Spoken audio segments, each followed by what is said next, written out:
ইমাম হুসাইন এবার বাবা কুফা শহরে পৌঁছে গেল।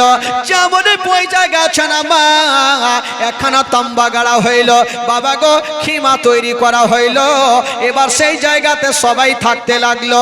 বেরাদার বন্ধুরা, যখন ইমাম হুসাইন কুফা শহরে চলে গেছে মা, বাবা গো এবার ওইদিকে ইবনে জিয়াদের কানে খবর চলে আসিল ইমাম হুসাইন চলে এসেছে।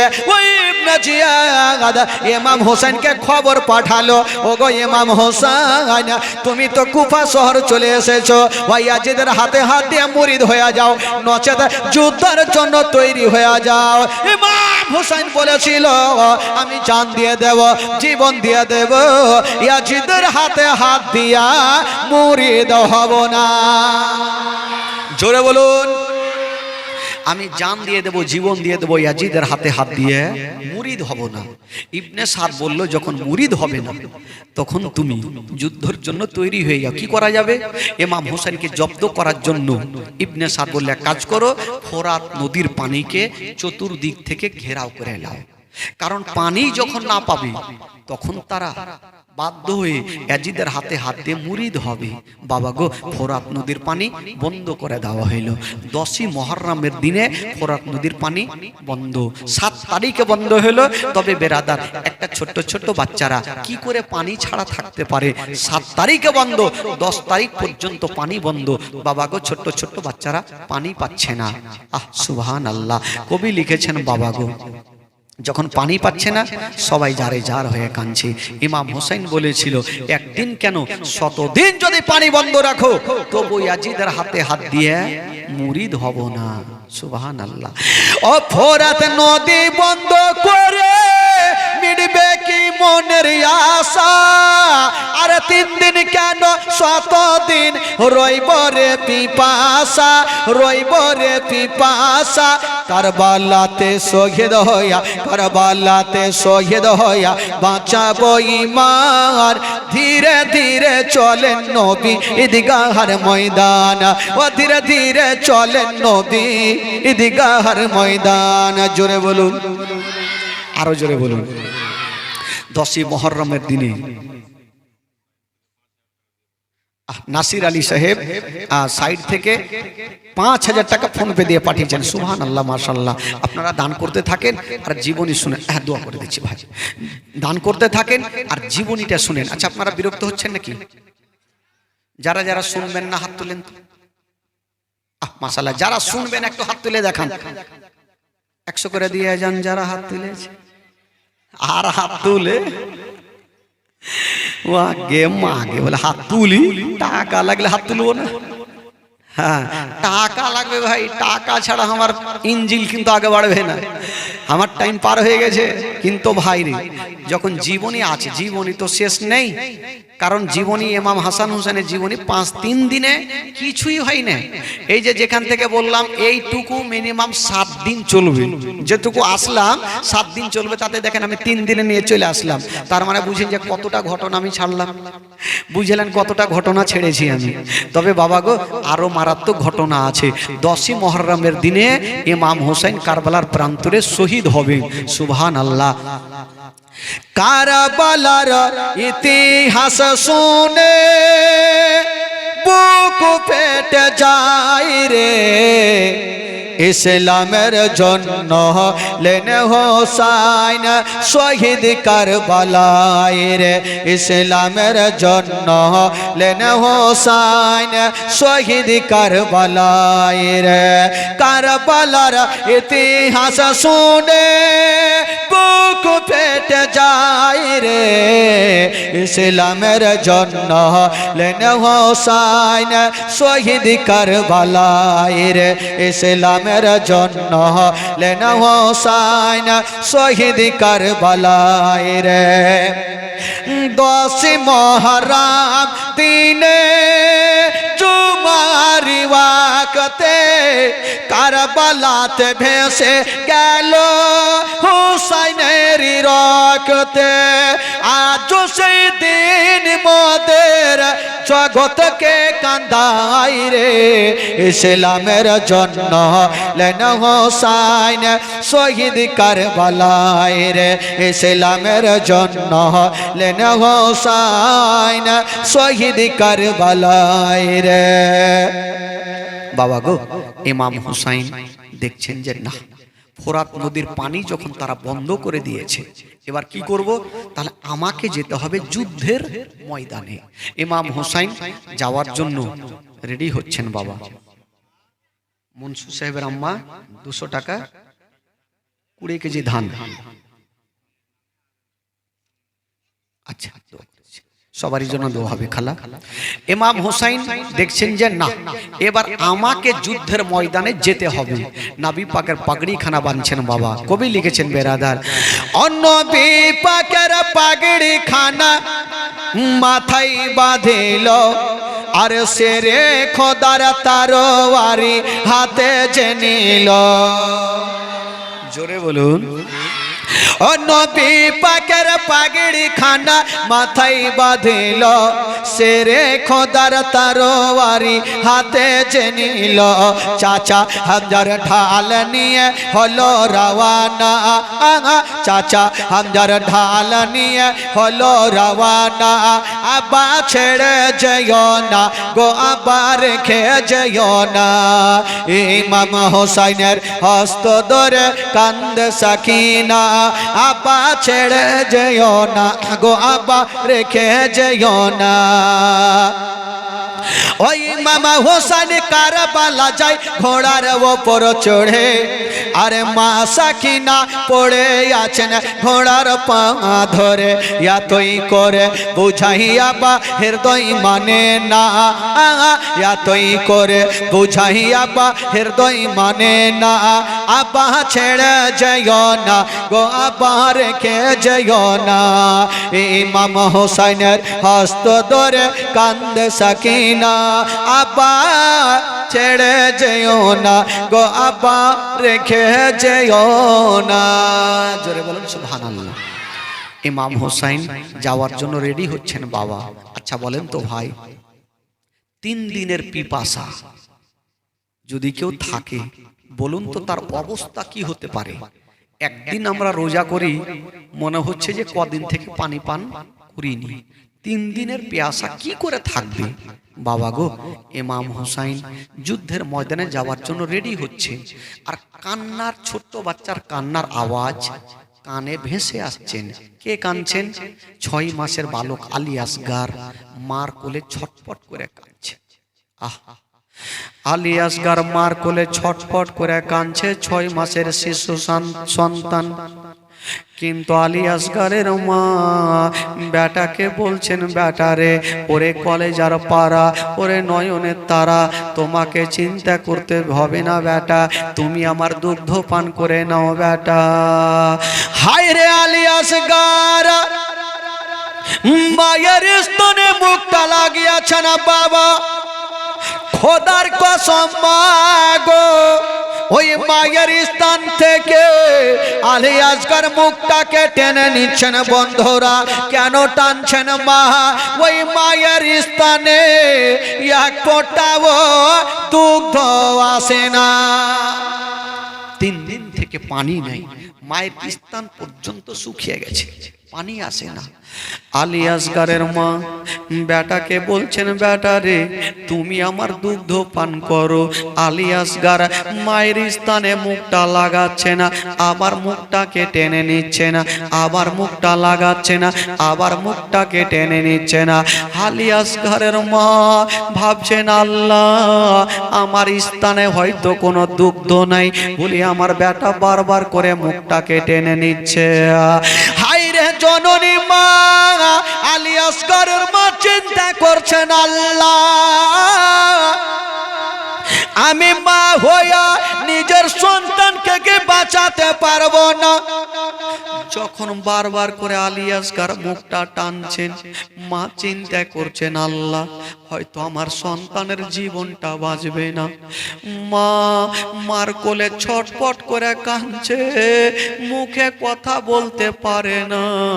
6 মাসের ছেলে আলী আসগার ছটপট করছে। মার চিন্তা করছেন আল্লাহ আমার স্থানে দুগ্ধ নাই, কিন্তু মা সন্তানকে বাঁচার জন্য কি না করে। মা ভাবছেন আল্লাহ গো আমার স্থানে দুগ্ধ না থাকতে পারে, ও আমার জিহ্বাতে অল্প পানি আছে। মা ভাবছেন আল্লাহ আমার জিহ্বা খানা আমার বেটার মুখে দিয়ে দেব, আমার জিহ্বা খানা আমার বেটা চুষে নিবে, হয়তো 1 ফোঁটাও পানি পাবে। হায়রে আলী আসগরের মা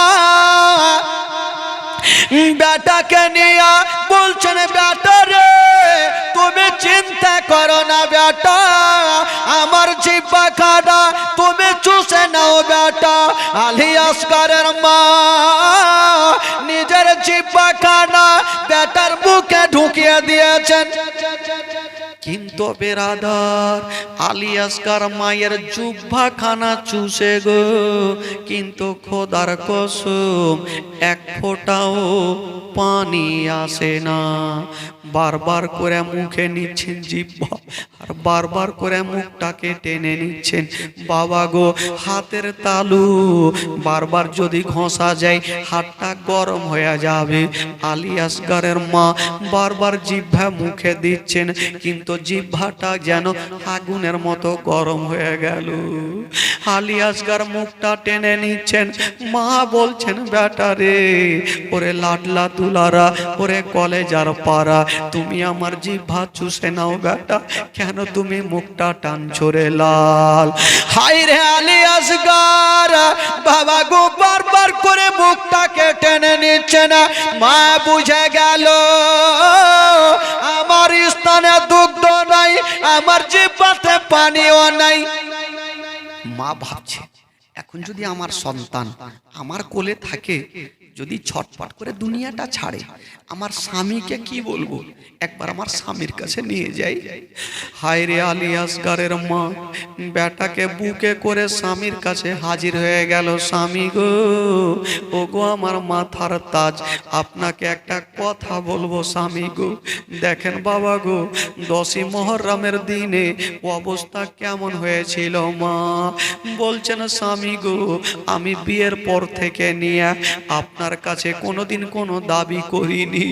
আমার বাপের এয়ার কন্ডিশন বাড়ি, আমার বাপ হলো বাদশাহ, এত জমিদার এত পয়সাওয়ালা, আপনার সঙ্গে আমি বিয়ে করেছি স্বামী গো, আপনার কাছে কোনোদিন কোনো জিনিস দাবি করিনি। কিন্তু স্বামী গো আজকে একটা জিনিস চাইবো, আপনি না করবেন না। বলছেন বিবি বলো তুমি আমার কাছে কি চাও। বিবি বলছেন স্বামী গো, বাবা আঁচলখানা হটিয়ে দিয়া আলী আসগারকে সামনে ধরেছেন। স্বামী গো যদি পারেন স্বামী গো তবে আমার 6 মাসের বেটা আলী আসগারের জন্য 1 পেয়ালা পানির ব্যবস্থা করে দে। ইমাম হোসেন বলছেন বিবি আবার তুমি কি জানো না ইয়াজিদের সৈন্যরা পানি বন্ধ করে দিয়েছে, তারা পানি দিবে না। বলছেন স্বামী গো আমার বেটা যে ছটপট করে কাঁদছে, একটু পানি যদি না পাই আমার বেটার জীবনটা বাঁচবে না। বেটা ও কান্দে মা ও কান্দে, কথাই বলে বেটা যদি কান্দে তার থেকে মায়ের কলেজা বেশি কান্দে। মা বলছেন স্বামী গো একটু পানির ব্যবস্থা করে দে না। ইমাম হোসেন বলছেন বেবি রে আমি পানি দিতে পারবো না। ওই কথা বলবি না, পানি দিতে পারবো না। স্বামী স্ত্রীতে কথা চলছে। 7 বছরের সাকিনা, 7 বছরের বেটি সাকিনা কানতে কানতে বাপের হাত ধরেছেন। আব্বা আব্বা আমিও 3 দিন থেকে পানি পান করিনি আব্বা, আমারও হুলকুম শুকিয়ে গেছে আব্বা। আব্বা তবু আমি পানি চাইবো না, আপনাকে বিরক্ত করব না। আব্বা আমার 6 মাসের ভাই, একটু আলী আসগারের জন্য একটু পানি ব্যবস্থা করে দেন। আমার ভাই যখন ছটপট করছে আব্বা, আমাদের কলেজাতে ব্যথা হচ্ছে আব্বা, একটু পানির ব্যবস্থা করে দেন। কত কথা বলবো। 22 বছরের বেটা জয়নাল আবেদিন জ্বরে জ্বালাতে কাঁপতে কাঁপতে চলে আসলো আব্বা। আব্বা গো, আমার একটু ছোট্ট ভাইয়ের জন্য একটু পানির ব্যবস্থা করে দেন। সবাই যারে যার হয়ে কান্দে, একদিকে সাকিনা কান্দে, একদিকে জাইনাব কান্দে, একদিকে উম্মে কুলসুম কান্দে, সোহর বানু কান্দে। কিন্তু বেরাদার ইমাম হোসেন বলছেন, আমার আলিয়ারা তোমরা ভালো করে জাইনালা, হয়তো তারা পানি দিবে না। সাকিনা বলছেন, আব্বা আব্বা গো, আমার ভাইকে যদি বাঘে দেখে তবে বাঘের দিল নরম হয়ে যাবে, পাথরে দেখলে পাথর পর্যন্ত গলে যাবে। আব্বা গো, আমার ভাইকে আপনি কোলে করে নিয়ে যান, আর দুশ্মনের সামনে এভাবে রেখে দে। আমার ভাইকে যখন দেখবে হয়তো ময়াতে দয়াতে একটু পানি দিবে, আমার ভাইয়ের জীবনটা বেঁচে যাবে। ইমাম হোসেন বলেছিল, ও বিবি আমার, যখন তুমি বলছো আমি যাব, এই কথা কেন বলছি রে, আমি যাব, তবে বিবি ওই ঘরের মধ্যে যাও, একটা কলসি নিয়ে আসো, 7.5 কেজি পানি আটে, ওই কলসিটা আমার কাছে নিয়ে আসো। বিবি ঘরে গেল, আর ওই কলসিটা নিয়ে এসে যেন ইমামে হোসেনকে দিল। ইমাম হোসেন এক ঘাড়ে পানির কলসিটা নিয়েছেন, আর এক ঘাড়ে 6 মাসের বালক আলী আসগারকে ঘাড়ে নিয়েছেন বাবা। আর বলছেন, বেটারে চলো তোমাকে পানি পান করাবো রে, তোমাকে পানি পান করাবো। আলী আসগারকে ঘাড়ে নিয়া মা গো যেতে যেন আরম্ভ করেছে। সাকিনা বলছেন, আব্বা গো আব্বা গো, আমার ভাইকে অবশ্যই তারা পানি দিবে। জয়নাল আবেদিন বলছেন, আব্বা গো আমার ভাইকে তারা পানি দিবে। জয়নাল কি বলে, যাই না বলছে না। সাকিনা বলছেন, সবাই বলছেন, আব্বা আমার ভাইকে তারা পানি দিবে। ইমাম হোসেন বলছে, আমি জানি তারা পানি দিবে না, যখন তোমরা বলছো তবে যাই। বলুন বাবা, সেই দিনের দৃশ্যটা কেমন হয়েছিল মা? মা গো শুনেন, কলেজাখানা ফেটে যাবে মা। ইমাম হোসেন বেটাকে ঘাড়ে করে নিয়ে যেন দুলদুলের লাগামটা টেনে দিল। দুলদুল যেমনই চলতে লেগেছে, আলী আসগারের মার মনে একটা সন্দেহ হয়ে গেল। মা আলী আসগার চলতে থাকলো, আর মা মুখে কথা একটা বলতে থাকলো, যাস না রে বাপ, আলী আসগার কারবালার ময়দানে কোচি বুকে মারবে রে তের, কোচি বুকে মারবে রে তের, সইবি রে বাপ কেমনে। বেটা আলী আসগার রে, যাস না রে বেটা, যাস না, এমন ভাবে তীর মারবে তুই সইতে পারবি না। মা কথাটা বলতে থাকলো, আর ইমাম হোসেন বেটাকে নিয়ে চলতে থাকলো। যেমনই চলে গেছে না বাবা, ওইদিকে 22,000 সৈন্যরা চতুর্দিক থেকে ফোরাত নদীকে ঘেরাও করে আছে। ইবনে সাদ বলল, কে আছো গো, সবাই তৈরি হয়ে যাও, ইমাম হোসেনকে ছাড়বো না। ইমাম হোসেন বলল, দাঁড়াও, ওরে ইয়াজিদের সৈন্যরা দাঁড়িয়ে যাও। দেখো ভাই, আমি তোমাদের সঙ্গে মারামারি করতে আসিনি। দেখো আমাদের ঢাল নাই, তারওয়ারি নেই, ফারসা নাই। ভাই আমি তোমাদের দোষ করেছি, এই 6 মাসের বালকটা তো তোমাদের দোষ করেনি, একটু পানি দিয়ে। তারা বলল, না আমরা পানি দিব না। বলে, দেখো ভাই একটু চিন্তা ভাবনা করো, এই যে ছোট্ট বাচ্চাটা ছটফট করছে, একটু পানি দিবে না? তারা বলল, না পানি দিব না। ইমাম হোসেন জালালি চলে আসলো। ইমাম হোসেনের জালালি চলে আসলো। ইমাম হোসেন বলছেন, বেটা দেরি করো না, তুমি আমার ঘাড়খানা মজবুত করে ধরে নাও, এবার আমি ঘোড়া চালাবো, যে মতো ঘোড়া চালাতে হয়। আলী আসগার বলছেন, আব্বা নিজের ভাষাই বলছেন, আব্বা কেন? বলে, বেটা আমি ঘোড়া চালাবো। ইমাম হোসেন আলী আসগার বাপের ঘাড়খানা মজবুত করে ধরেছেন বাবা। ইমাম হোসেন বললেন, ওরে ইয়াজিদের সৈন্যরা, এবার আমি ফোরাত নদীতে যাব, কে এমন মায়ের দুগ্ধ পান করেছিস আমাকে বাধা দিয়া দেখা। ওই ইমাম হোসেন বলছে দুলদুল রে আর দেরি করিস না, তাড়াতাড়ি করে নিয়ে চল, আমাকে ফোরাত নদীতে নিয়ে চল।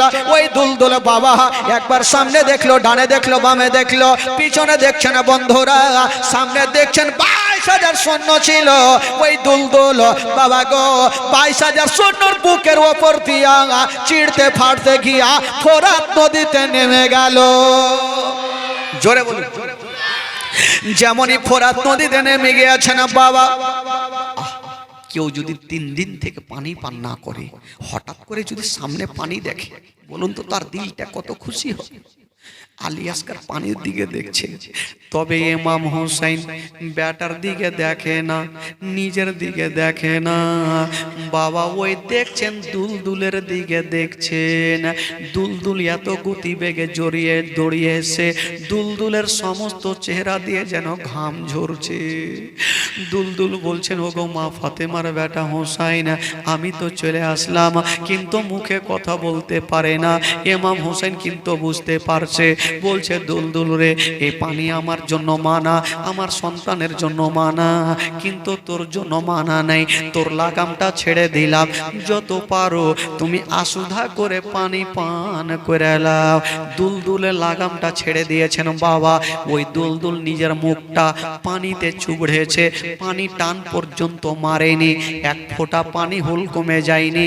কানটা খাড়া করে দিয়ে বাপ বেটার কথা শুনছে। ইমাম আলী আসগার নিজের ভাষাতে বুঝাতে চাইছেন আব্বা গো এবার পানির কাছে এসে আব্বা এবার পানি পান করিয়ে দাও আব্বা। ইমাম হোসেন বলছেন বেটারে সর্বপ্রথম যখন তুমি পিপাসিত হয়েছিলে কার কাছে পানি চেয়েছিলে? বলছেন আব্বা গো আমি মার কাছে চেয়েছিলাম। বলছেন বেটা এখন যদি তোমাকে পানি পান করিয়ে দে আর এই কলসিতে পানি যদি ভরে নেয় নিয়ে যায় তোমার মা কাকে পান করাবে? বেটা 5টা মিনিট সময় দাও, আমি কলসিতে পানি নিয়ে যাব, তোমার মায়ের কোলে চেপে প্রাণ ভরে পানি পান করবে। আলী আসগার বুঝে গেল আল্লাহ এত দূর আসাতে যখন আমার হুলকুমে পানি গেল না, বুঝে দুনিয়ার পানি আর আমার নসিবে জুড়বে না। আলী আসগার বলছেন আব্বা গো এত দূর থেকে আসলাম, একটু চোখে মুখে পানি ছিটিয়ে দেন। পানি ছিটিয়ে দিয়েছেন বাবা, কিন্তু বেরাদার ওই কলসিতে পানি নিয়া আলী আসগারকে এক ঘাড়ে নিয়া বাবা দুলদুলের লাগামটা টানতে যাবে। দুলদুলকে বলছে দুলদুল রে দেরি করো না রে, দেরি করো না, তাড়াতাড়ি করে আমাকে পৌঁছা দাও। তবে বেরাদার বন্ধুরা ওই দুলদুল বলছেন মা ফাতেমার বেটা হোসাইনা আপনি যতক্ষণ পর্যন্ত আমাকে ক্ষমা করবে না আপনাদের বাপ বেটাকে আমি খিমাতে পৌঁছাবো না। ইমাম হোসেন বলছে দুলদুল রে কি এমন তুই অন্যায় করেছিস, কি তোকে ক্ষমা করব? দুলদুল বলছেন ওগো মা ফাতেমার বেটা হোসাইন আমি একটা মারাত্মক অন্যায় করে ফেলেছি। কি অন্যায়? বলছেন ওগো মা ফাতেমার বেটা হোসাইন আমি যাকে পানি পান করার জন্য 22,000 সৈন্যর বুকের ওপর দিয়া এই ফোরাত নদীতে আসলাম তার হুলকুমে পানি গেল না, আর আমি দুলদুল নিজের মুখটা ঠান্ডা পানিতে চুবড়ে দিয়েছি, এটা আমার অন্যায় হয়ে গেছে, হুজুর আমাকে ক্ষমা করে দিন। ইমাম হোসেন বলছেন আল্লাহ এ দুলদুলের এত বুদ্ধি জ্ঞান আছে কিন্তু ইয়াজিদের সুন্নতের কোনো বুদ্ধি নাই। বাবা গো বলছে ঠিক আছে দুলদুল তোকে ক্ষমা করে দিলাম। ওইদিকে বাবা ইমাম হোসেন যাওয়ার জন্য রেডি, ওইদিকে ইবনে সাদ যারা তীর চালাতে জানতো তাদেরকে হায়ার করে ডেকেছিল। ইবনে সাদ বলল ওরে তীরন্দাজ তুমি একখানা তীর চালাও, কাকে মারবো? ইবনে সাদ বলল এত জোরে তীর চালাও ওই তীরখানা ইমাম হোসেনকে না লাগে, ঘোড়াকে না লাগে, আলী আসগারকে না লাগে, ওই তীরখানা সোজা গিয়া যেন ওই কি বলে চামড়ার কলসিতে লেগে যায়। তীরন্দাজ চিন্তা করছেন আল্লাহ গো, তীরন্দাজ বলছেন ও গো ইবনে সাদ ইমাম হোসেন তোমার দোষ করেছে, ঘোড়া দোষ করেছে, কিন্তু ওই কি বলে কেন আমি ওই চামড়ার কলসিতে মারব। ইবনে সাদ বলল এই জন্য চামড়ার কলসিতে মারো। এই চামড়ার কলসিতে পানি যদি ভর্তি করে নিয়ে যায়, ওই কলসির পানি আউনো মোহাম্মদ পান করবে, ওই কলসির পানি জাইনা পান করবে, ওই কলসির পানি সাকিনা পান করবে, ওই কলসির পানি আবুল কাসিম পান করবে, ওই কলসির পানি কি বলে জাইনাল আবেদিন পান করবে, ওই কলসির পানি আলী আকবর পান করবে। আর তারা যদি পানি পান করে নাই, আমাদের একটা কেউ জিন্দা ছাড়বে না। এই জন্য পানি নিয়ে জিতে দিতে হবে না। ওই তীরন্দাজ বাবা এত জোরে নিশানা করে এত জোরে চালিয়ে দিয়েছেন বাবা, ওই তীরখানা পাক খেতে খেতে গেল। ওই তীরখানা ইমাম হুসাইনকে লাগলো না, আলী আসগরকে লাগলো না, ঘোড়াকে লাগলো না। ওই তীরখানা সোজা গিয়া যেন ওই চামড়ার কলসিতে লেগে গেল। যেমনই লেগে গেছে বাবা, একটা উপরে মুখ ছিল, একটা নিচে মুখ চালু হয়ে গেল। ফোরাত নদীর পানি ফোরাত নদীতে পড়ে যাচ্ছে। আলী আসগর বাপের ঘাট থেকে দেখছেন আর নিজের ভাষাতে বুঝাতে চাইছেন, আব্বা আমি যে মায়ের কোলে চেপে পানি পান করতাম আব্বা, সমস্ত পানি তো পড়ে গেল, এখন কেমন করে পানি পান করব? ইমাম হোসেন বলছেন, বেটা রে তুমি চিন্তা করো না, কলসি নাই তো কিরে বেটা, এক্ষুনি চুল্লুতে পানি তুলে তোমার হুলকুমে দিয়ে দেব। আলী আসগর কতটা খুশি হয়েছে, আমি পানি পাবো। মা গো, ঘটনা শুনের মা চোখের পানি ধরে রাখতে পারবেন না। 6 মাসের বালক আলী আসগর পানি খাওয়ার জন্য বাবা গো ছটপট করছে। ইমাম হোসেন এক চুল্লু পানি নিয়ে বেটার হুলকুমে দিতে যাবে। বাবা গো ওই দিকেই সাদ বলছেন, ওরে তীরন্দাজ একখানা তীর চালাও। বলছে কাকে মারবো? বলো ওই তীরখানা ইমাম হোসেনকে না লাগে, ঘোড়াকে না লাগে, ওই তীরখানা যেন আলী আসগরকে গিয়ে লেগে যায়। তীরন্দাজ বলছে না, ওগো ইবনে সাদ, আমি মানুষ ওয়ার্ডের অনেক মার্ডার করেছি, কিন্তু ইমাম হোসেন তোমার দোষ করেছে, ঘোড়া দোষ করেছে, একটা ছোট্ট শিশু 3-6 মাসের বালক আলী আসগর তো তোমার কোনো দোষ করেনি, ওই আলী আসগরকে কেমন করে মারবো? আমি মারতে পারবো না। ইবনে সাদ বলল, না তোমাকে হায়ার করে ডেকেছি, তোমাকে মারতে হবে। ওই তীরন্দাজ তীরখানা নিয়া ভাবছে আমাকে মারতে হবে, তীরখানা চালাতে যাবে। ইবনে সাদ বলল, দাঁড়িয়ে যাও, দাঁড়িয়ে যাও, ওই তীরখানা এমনিতে চালাবে না, আগে হীরক চূর্ণ জহর ওই তীরের আগালে লাগিয়ে দাও। যেই হীরক চূর্ণ জহর ইমাম হাসানকে পান করিয়েছিল, ইমাম হাসান দাঁড় হতে পারে না, ওই হীরক চূর্ণ জহর তীরের আগালে লাগিয়ে নাও, আর যেন তীরখানা চালাও। ওই তীরন্দাজ বাবা গো ওই তীরখানা নিয়ে জহর মিশিয়ে দিয়েছেন বাবা, আর ওই তীরখানা গতি বেগে চালিয়ে দিয়েছে। মা গো, ইমাম হোসেন চুল্লুতে পানি নিয়ে আছে, আর ওই দিকে গতি বেগে তীরখানা চালিয়ে দিয়েছেন বাবা। তীরখানা চলে আসলো, লাগবি তো লাগ, ইমাম হোসেনকে লাগলো না, ঘোড়াকে লাগলো না। ওই 6 মাসের বালক আলী আসগর বাপের ঘাড়ে ছিল, ওই তীরখানা এসে আলী আসগরের হুলকুমে ঢুকে গেল। যেমনই হুলকুমে লেগেছে মা, সামনের দিকে লেগে পিছন দিয়ে বেরিয়ে গেছে, তীরখানা ঢুকে আছে। বাবা গো, ওই হুলকুম থেকে একটা ফোঁটা রক্ত যেন ইমাম হোসেনের চুল্লুতে চলে আসলো, পানিতে পড়ে গেল। ইমাম হোসেন ভাবছেন, আল্লাহ রক্ত কোথায় থেকে আসলো, রক্ত কোথায় থেকে আসলো? পানিখানা চালিয়ে দিয়েছেন ওপরে। তবে ইমাম হোসেন বলছেন, আল্লাহ আমার বেটাই এতক্ষণ ছটফট করছিল, এখন কেন নড়ে না? ইমাম হোসেন বেটাকে সামনে নিয়েছেন বাবা, আর নিজের নজরখানা বেটার হুলকুমে পড়ে গেল। বেটার হুলকুম দিয়ে গল গল করে রক্ত।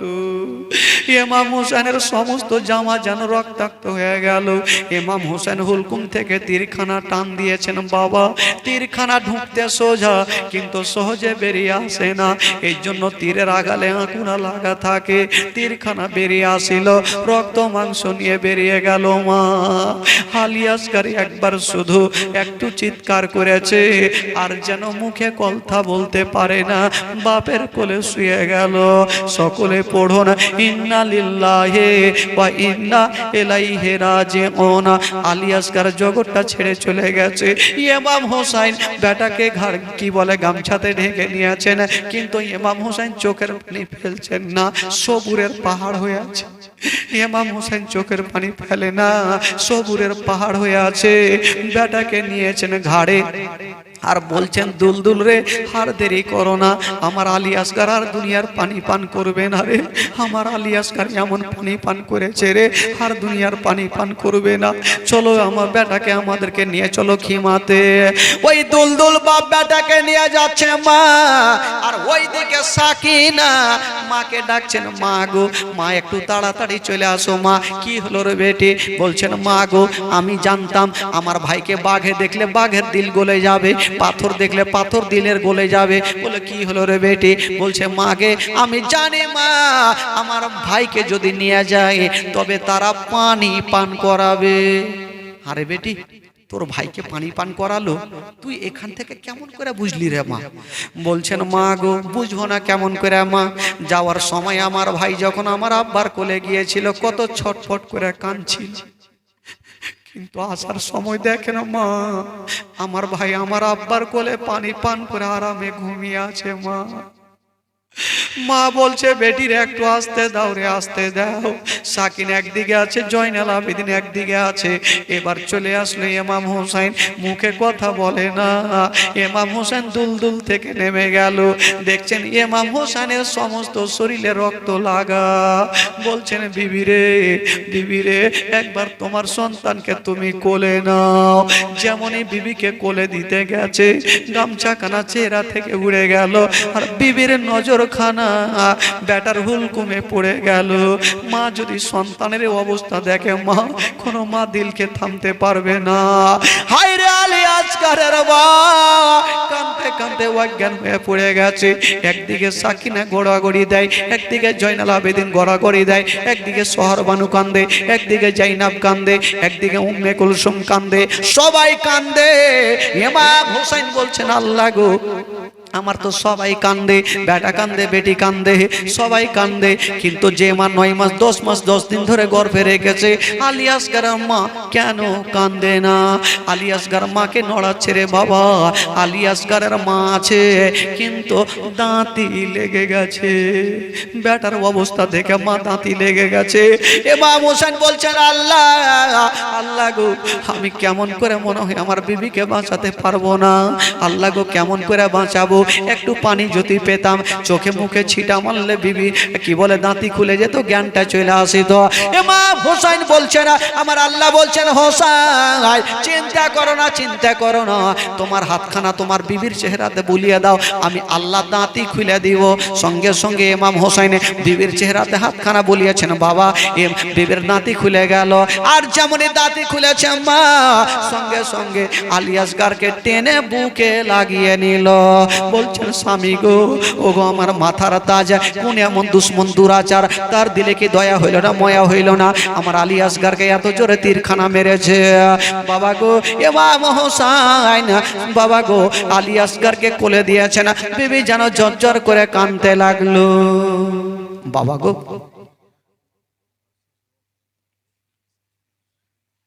আচ্ছা, এ ভাইয়ের শ্বশুর অসুস্থ আছে, প্যারালিসিস হয়ে গেছে, 1000 টাকা দান করেছেন, একটু দোয়া করতে বলেছেন। ভাই দোয়া করে দিচ্ছি। এসে ভাই কিছু? আচ্ছা, আপনার মা 1000 টাকা আর আপনি 1000 টাকা, একজন 200 টাকা দিয়েছে।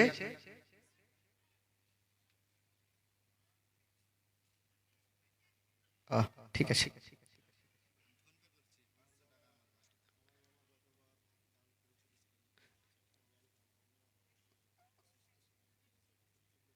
আচ্ছা আচ্ছা আচ্ছা, যে গতবার আবার দান করেছিল, আচ্ছা আচ্ছা,